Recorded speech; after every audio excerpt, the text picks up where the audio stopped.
ہم بستری کے وقت شوہر کو یہ جملہ بولنے والی عورت سیدھا دوزخ میں جائے گی۔ آگ میں عورتیں مردوں سے زیادہ کیوں ہیں، اور کس عورت کو آپ صلی اللہ علیہ وآلہ وسلم نے طلاق دینے کا حکم دیا ہے؟ بیوی کا خاوند پر کیا حق ہے؟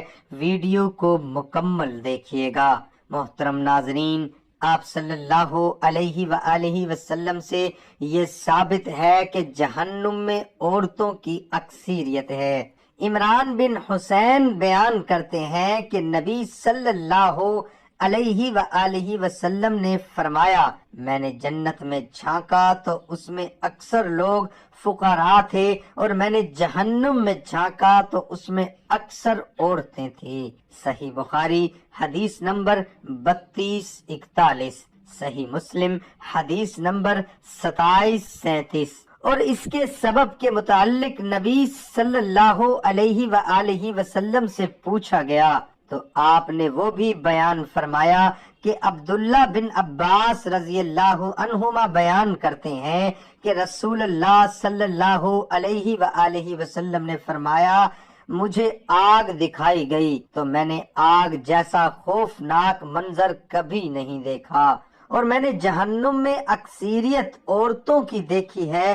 ابو سعید خدری رضی اللہ عنہ بیان کرتے ہیں کہ نبی صلی اللہ علیہ وآلہ وسلم عید الاضحیٰ عید الفطر کے لیے عیدگاہ کی طرف نکلے تو عورتوں کے پاس سے گزرے تو فرمانے لگے، اے عورتوں کی جماعت، صدقہ و خیرات کیا کرو، بے شک مجھے دکھایا گیا ہے کہ تمہاری جہنم میں اکثریت ہے۔ تو وہ کہنے لگی، اے اللہ کے رسول، وہ کیوں؟ تو نبی صلی اللہ علیہ وآلہ وسلم نے فرمایا، تم گالی گلوچ بہت زیادہ کرتی ہو اور خاوند کی نافرمانی کرتی ہو۔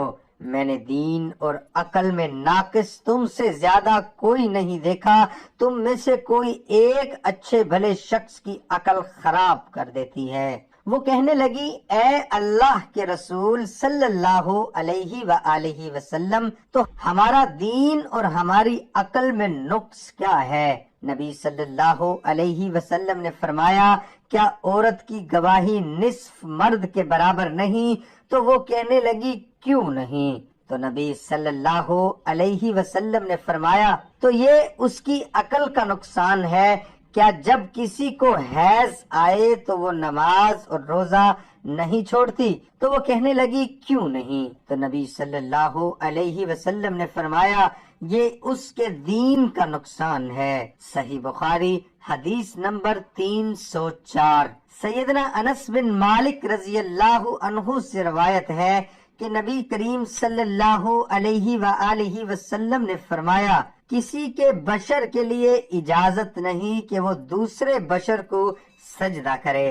اگر ایک انسان کا دوسرے انسان کو سجدہ کرنا مناسب ہوتا تو میں عورت کو حکم دیتا کہ وہ اپنے خاوند کو سجدہ کرے، کیونکہ اس پر اس کے خاوند کا بہت بڑا حق ہے۔ اس ذات کی قسم جس کے ساتھ میں میری جان ہے، اگر خاوند کو پاؤں سے لے کر سر کی مانگ تک پھوڑے نکل آئے اور اس سے لہو اور پیپ بہنا شروع ہو جائے اور اس کی بیوی آ کر اس کو چاٹنا شروع کر دے تو پھر بھی وہ اپنے خاوند کا حق ادا نہیں کر سکے گی۔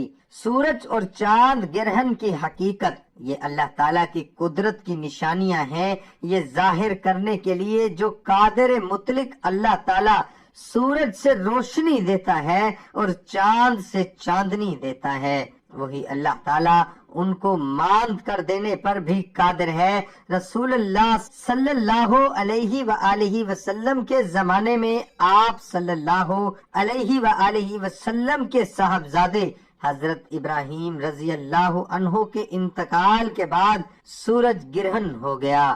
اس زمانے میں لوگوں کا خیال یہ تھا کہ سورج گرہن کسی بڑے آدمی کی وفات یا پیدائش کی وجہ سے ہوتا ہے، جیسا کہ ابھی آپ صلی اللہ علیہ وآلہ وسلم کے بیٹے کی وفات پر ہوا، تو آپ صلی اللہ علیہ وآلہ وسلم نے اس عقیدے کی نفی فرمائی۔ بخاری شریف میں ہے، حضرت ابو بردہ حضرت ابو موسیٰ رضی اللہ عنہ سے روایت کرتے ہیں، انہوں نے بیان کیا سورج گرہن ہوا تو نبی صلی اللہ علیہ وآلہ وسلم اس طرح گھبرائے ہوئے کھڑے ہوئے جیسے قیامت آ گئی۔ آپ صلی اللہ علیہ وآلہ وسلم مسجد میں آئے اور طویل ترین قیام و رکوع اور سجود کے ساتھ نماز پڑھی کہ اس سے پہلے آپ صلی اللہ علیہ وآلہ وسلم کو ایسا کرتے ہوئے نہیں دیکھا تھا، اور آپ صلی اللہ علیہ وآلہ وسلم نے فرمایا کہ یہ نشانیاں ہیں جو اللہ بزرگ و برتر بھیجتا ہے، یہ کسی موت اور حیات کے سبب سے نہیں ہوتا، بلکہ اللہ تعالیٰ اس کے ذریعے اپنے بندوں کو ڈراتا ہے۔ جب تم اس کو دیکھو تو ذکر الہی اور دعائے استغفار کی طرف دوڑو، لہذا چاند گرہن اور سورج گرہن کے وقت ہمیں تعلیمات نبویہ علیہ صحابہ الصلاۃ والتسلیمات کے مطابق اللہ کی طرف متوجہ ہو کر نماز، دعا اور استغفار میں مشغول ہونا چاہیے۔ صحیح بخاری 39/2۔ پھر آپ نے فرمایا بلا شبہ سورج اور چاند اللہ تعالیٰ کی 2 نشانیاں ہیں، انہیں کسی کی موت و حیات کی وجہ سے گرہن نہیں لگتا، لہذا جب تم یہ صورتحال دیکھو تو اللہ تعالیٰ کو یاد کیا کرو۔ لوگوں نے کہا اے اللہ کے رسول، ہم نے آپ کو دیکھا تھا کہ آپ نے اپنے قیام کے دوران میں کسی چیز کو پکڑنے کی کوشش کی، پھر ہم نے دیکھا کہ آپ پیچھے ہٹے، آپ نے فرمایا میں نے جنت دیکھی، یا فرمایا مجھے جنت دکھائی گئی تو میں نے اس سے ایک گوشہ لینے کی کوشش کی تھی، اور اگر میں اسے لے لیتا تو تم رہتی دنیا تک اسے کھاتے رہتے۔ نیز میں نے آگ دیکھی، میں نے اس جیسا خوفناک منظر کبھی نہیں دیکھا، میں نے جہنم میں زیادہ عورتوں کو دیکھا۔ لوگوں نے کہا اے اللہ کے رسول، کیوں؟ آپ نے فرمایا اپنے کفر کی وجہ سے کہا گیا وہ اللہ کے ساتھ کفر کرتی ہیں۔ آپ نے فرمایا نہیں، وہ خاوند کی ناشکری کرتی ہیں اور احسان فراموش ہیں۔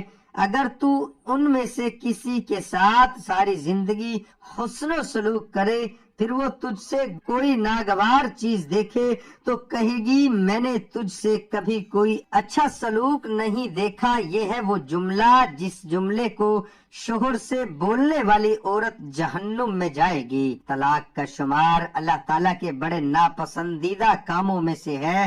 آپ صلی اللہ علیہ وآلہ وسلم نے کس عورت کو طلاق دینے کا حکم دیا ہے؟ حدیث ملاحظہ فرمائیے۔ سیدنا لقلیت بن صبرا رضی اللہ عنہ سے روایت ہے، وہ کہتے ہیں میں نے کہا اے اللہ کے رسول، میری ایک بیوی ہے، وہ بڑی زبان دراز ہے اور مجھے اذیت دیتی ہے۔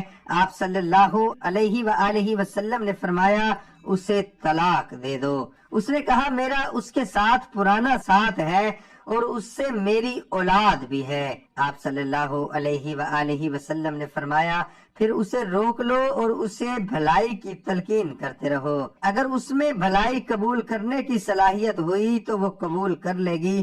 بہرحال تو نے اپنی بیوی کو اس طرح نہیں مارنا جیسے لونڈی کو مارا جاتا ہے۔ حضور صلی اللہ علیہ وآلہ وسلم نے فرمایا اللہ اس شخص کے چہرے کو تر و تازہ رکھے جس نے میرے سے کوئی حدیث سنی، پھر جیسے سنی ویسے اسے آگے پہنچا دیا۔ دعا ہے کہ اللہ تعالیٰ میرا سنانا اور آپ کا سننا اپنی بارگاہ الہی میں قبول اور منظور فرمائے، آمین ثم آمین۔